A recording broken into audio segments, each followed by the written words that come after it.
Assalamualaikum warahmatullahi wabarakatuh. Perkenalkan Ibu, saya Muhammad Ihab Ramadan dengan NIM 201061114, yang mana tujuan saya membuat video ini adalah untuk memenuhi tugas UAS. Pada kesempatan kali ini, saya akan membahas mengenai justice kolaborator dalam tindak pidana korupsi. Kalau begitu, langsung saja kepada pembahasannya. Korupsi merupakan suatu perbuatan yang dapat merusak kehidupan berbangsa dan bernegara. Tindak pidana korupsi yang semakin meluas dan sistematis juga merupakan pelanggaran terhadap hak sosial dan hak ekonomi masyarakat.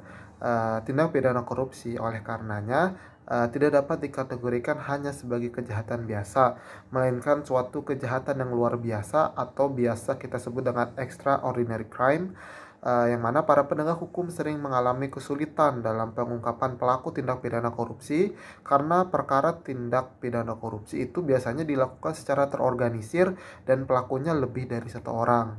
Pengungkapan perkara tindak pidana korupsi ini tentu membutuhkan keberanian yang cukup besar dan adanya sanksi yang mengetahui eh, maksudnya saksi yang mengetahui bahkan terlibat secara langsung maupun tidak langsung dalam perkara tersebut. Mengingat resikonya yang begitu besar, maka sedikit orang yang berani bersedia menjadi saksi dalam perkara tindak pidana korupsi. Saksi yang mengetahui secara langsung dan terlibat secara langsung dalam kasus dan berani melaporkan kejadian tersebut dikenal dengan istilah saksi pelaku yang bekerja sama dengan penegak hukum atau biasa disebut dengan justice kolaborator. Perangkat hukum yang tersedia untuk memberikan perlindungan terhadap justice kolaborator secara implisit tercantum di dalam Kitab Undang-Undang Hukum Acara Pidana dan Undang-Undang Nomor 13 Tahun 2006 tentang Perlindungan Saksi dan Korban, yang kini telah diubah dengan Undang-Undang Nomor 31 Tahun 2014 tentang perubahan atas Undang-Undang Nomor 13 Tahun 2006 tentang Perlindungan Saksi dan Korban, serta kemudian diikuti dengan Surat Edaran Mahkamah Agung Nomor 4 Tahun 2011 tentang perlindungan terhadap pelapor tindak pidana atau whistleblower dan saksi pelaku yang bekerja sama atau justice collaborator di dalam perkara tindak pidana tertentu. Persoalan mengenai kualifikasi justice collaborator ini dalam konteks formulasi serta praktiknya masih menimbulkan uh, dilema, serta jika ditinjau dari sistem peradilan pidana Indonesia, pada tahap apa seseorang dapat disebut sebagai justice collaborator? Apakah dari tingkat penyidikan, penuntutan, peradilan, ataukah kolaborasi pada semua tingkat sistem tersebut? Selain itu juga penerapannya masih ada kekurangan dalam konteks perlindungan hukum bagi justice kolaborator. Maka dari itu, pada kesempatan kali ini saya akan membahas mengenai penetapan pelaku tindak pidana korupsi sebagai justice kolaborator dan model perlindungan hukum terhadap justice kolaborator dalam penanganan tindak pidana korupsi di Indonesia. Baik, masuk kepada pembahasan yang pertama, korupsi sebagai tindak pidana dengan status extraordinary crime.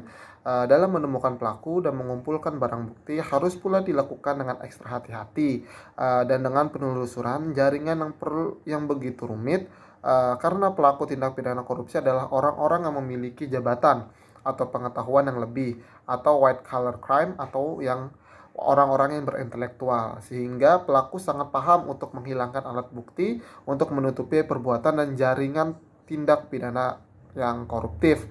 Sehingga dalam hal ini penyidik berupaya untuk mengungkap jaringan tersebut dengan memanfaatkan pelaku yang dapat diajak bekerja sama untuk mengungkap pelaku lain yang lebih berperan dalam terjadinya tindak pidana korupsi tersebut. Sehubungan dengan pembahasan kali ini, maka perlu dikemukakan beberapa peraturan internasional dan nasional yang mengenai justice kolaborator terlebih dahulu, yaitu sebagai berikut. Baik, yang pertama itu ada peraturan internasional, itu United Nations Convention Against Corruption atau UNCAC, yang diratifikasi berdasarkan Undang-Undang Nomor 7 Tahun 2006 tentang Konvensi PBB Anti Korupsi. Di dalam pasal 37 ayat 2 menyatakan bahwa setiap negara peserta wajib mempertimbangkan memberikan kemungkinan dalam kasus-kasus tertentu mengurangi hukuman dari seorang pelaku yang memberikan kerjasama yang substansial dalam penyelidikan atau penuntutan suatu kejahatan yang diterapkan dalam konvensi ini. Lalu di dalam pasal 37 ayat 3 di peraturan yang sama, setiap negara wajib mempertimbangkan kemungkinan sesuai dengan prinsip-prinsip dasar hukum nasionalnya untuk memberikan kekebalan dari penuntutan bagi orang-orang yang memberikan kerjasama substansional dalam penyelidikan atau penuntutan suatu tindak pidana yang ditetapkan dalam konvensi ini.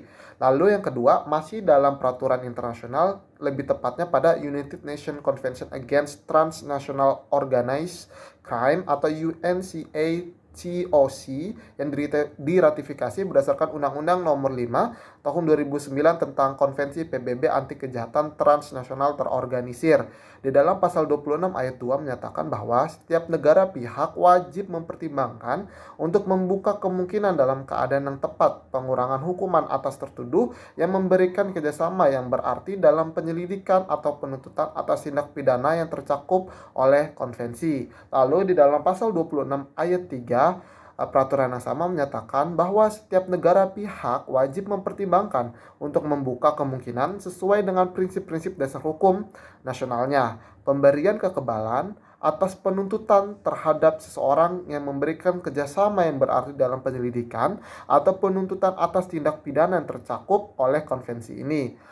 Lalu yang ketiga itu datang dari Undang-Undang Nasional, yaitu Undang-Undang Nomor 13 Tahun 2006 tentang Perlindungan Saksi dan Korban. Di dalam pasal 10 ayat 2 menyatakan bahwa seorang saksi yang juga tersangka dalam kasus yang sama tidak dapat dibebaskan dari tuntutan pidana apabila ternyata ia terbukti secara sah dan meyakinkan bersalah, tetapi kesaksiannya dapat dijadikan pertimbangan hakim dalam meringankan pidana yang akan dijatuhkan. Lalu yang keempat, ada Undang-Undang Nomor 31 Tahun 2014 tentang perubahan atas Undang-Undang Nomor 13 Tahun 2006 tentang perlindungan saksi dan korban. Di dalam pasal 10A ayat 1 menyatakan bahwa saksi pelaku dapat diberikan penanganan secara khusus dalam proses pemeriksaan dan penghargaan atas kesaksian yang diberikan. Lalu di dalam pasal 10A ayat 3 di undang-undang yang sama, penghargaan atas kesaksian sebagaimana dimaksud pada ayat 1 berupa keringanan penjatuhan pidana atau pembebasan bersyarat, remisi tambahan, dan hak narapidana lain sesuai dengan ketentuan peraturan perundang-undangan bagi saksi pelaku yang berstatus narapidana.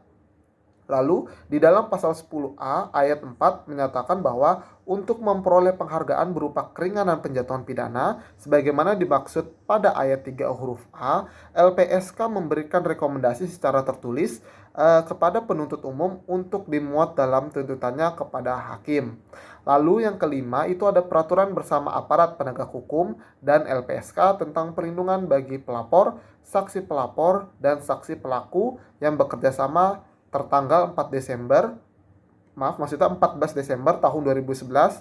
Di dalam pasal 1.3 peraturan bersama tersebut menyatakan bahwa justice kolaborator atau saksi pelaku yang bekerja sama adalah saksi yang juga sebagai pelaku suatu tindak pidana yang bersedia membantu aparat penegak hukum untuk mengungkap suatu tindak pidana atau akan terjadinya suatu tindak pidana, untuk mengembalikan aset-aset atau hasil suatu tindak pidana kepada negara dengan memberikan informasi kepada aparat penegak hukum serta memberikan kesaksian di dalam proses peradilan. Dari beberapa peraturan di atas yang telah tadi saya sebutkan, dapat dikatakan ketentuan tersebut memberikan kriteria justice kolaborator dan pemberian keringanan hukuman terhadap pelaku yang bekerja sama dalam mengungkap tindak pidana yang dia sendiri terlibat di dalamnya. Dalam prakteknya, peradilan penetapan saksi pelaku yang bekerja sama dilakukan oleh penyidik pada saat tahap penyidikan dan penuntut umum dalam tuntutannya dengan meminta majelis hakim untuk mempertimbangkan dan menetapkan terdakwa sebagai saksi pelaku atau justice kolaborator yang lebih ringan terhadap pelaku tersebut. Penetapan saksi pelaku yang bekerja sama atau justice kolaborator harusnya dilakukan secara bijak agar jangan sampai pelaku yang merupakan aktor intelektual dari tindak pidana korupsi tersebut mendapatkan perlakuan berupa keringanan hukuman karena bersedia menjadi justice kolaborator. Sedangkan terdakwa yang hanya sebagai perantara atau hanya mendapatkan perlakuan berupa keringanan hukuman karena bersedia menjadi justice kolaborator. Sedangkan terdakwa yang hanya sebagai perantara atau hanya mendapat bagian yang kecil dari tindak pidana tersebut justru dihukum lebih berat dari pelaku utamanya sendiri. Baik, masuk kepada pembahasan yang kedua, persoalan yang krusial mengenai lembaga yang paling tepat berwenang menangani dan memberikan perlindungan terhadap justice kolaborator perlu mendapatkan perhatian. Hal ini berhubungan erat dengan proses penanganan dari tahap laporan sampai ke perlindungan yang akan diberikan kepada seorang justice kolaborator agar penanganannya lebih tepat, cepat, efektif, dan efisien tentunya.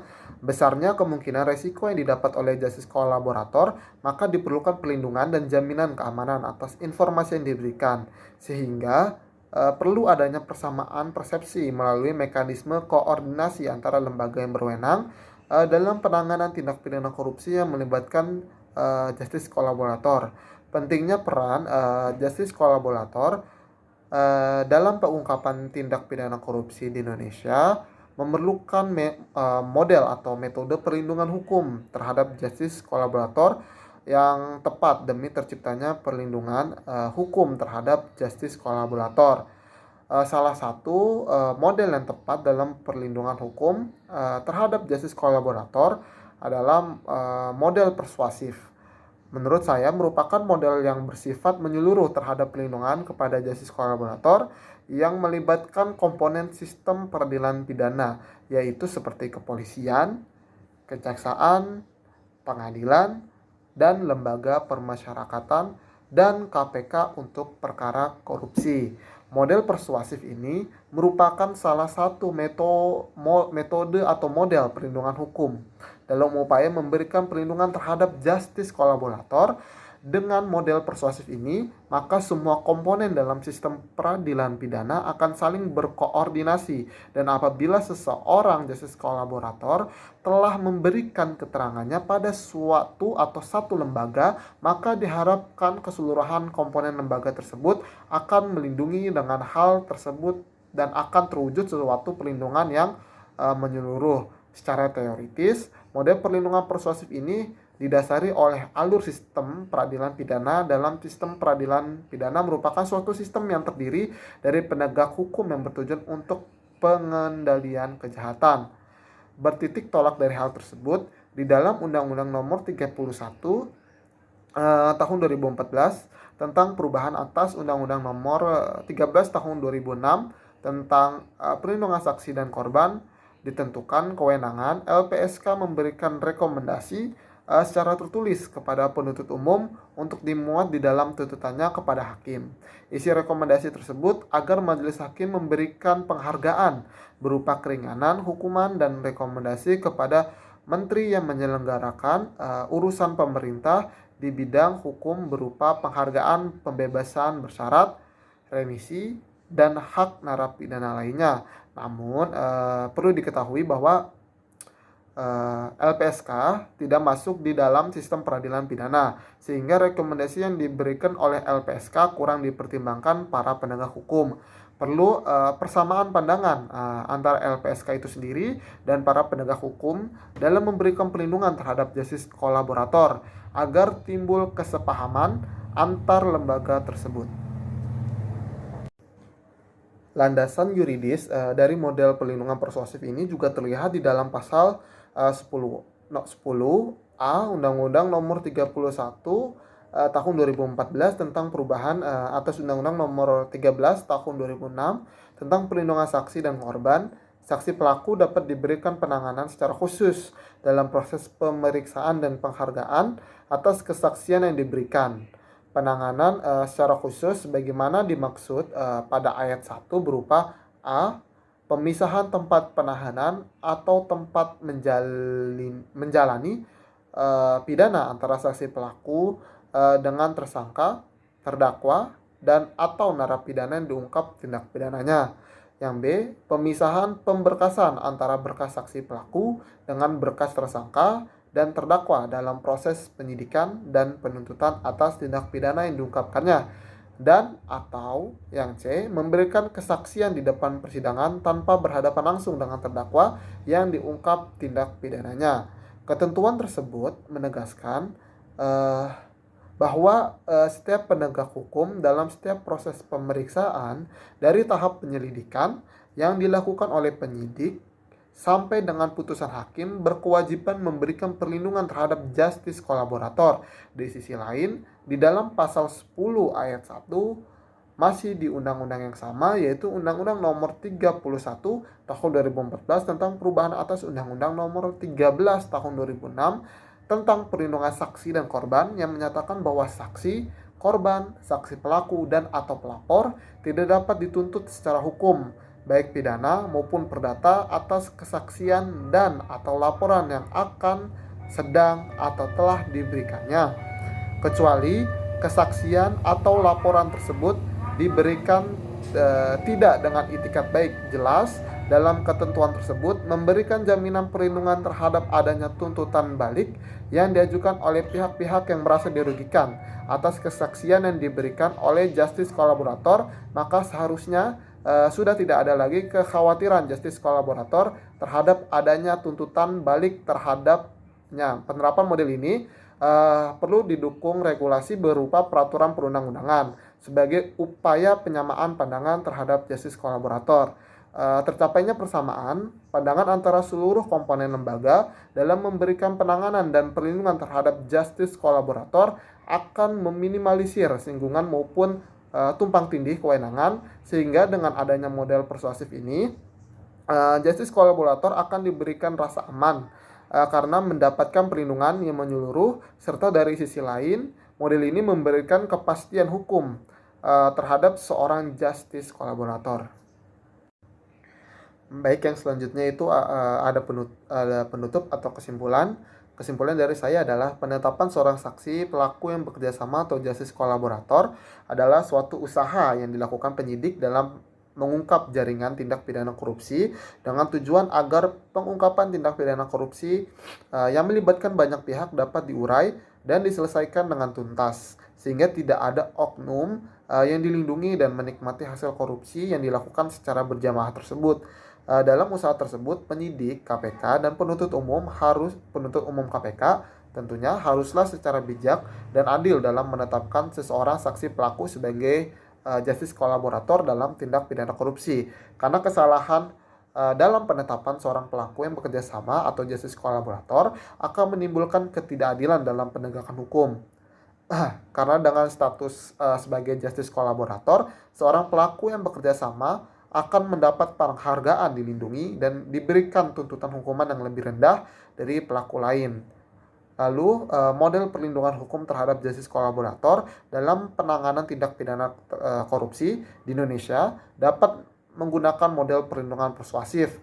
Model persuasif ini bersifat menyeluruh terhadap perlindungan kepada justice kolaborator yang melibatkan semua komponen penegak hukum yang memiliki kewenangan penanganan tindak pidana korupsi dengan menggunakan model persuasif ini antar komponen lembaga saling berkoordinasi satu sama lainnya, sehingga apabila seorang justice kolaborator telah memberikan keterangannya pada satu lembaga, maka diharapkan keseluruhan komponen lembaga tersebut akan melindungi saksi pelaku yang membantu atau justice kolaborator.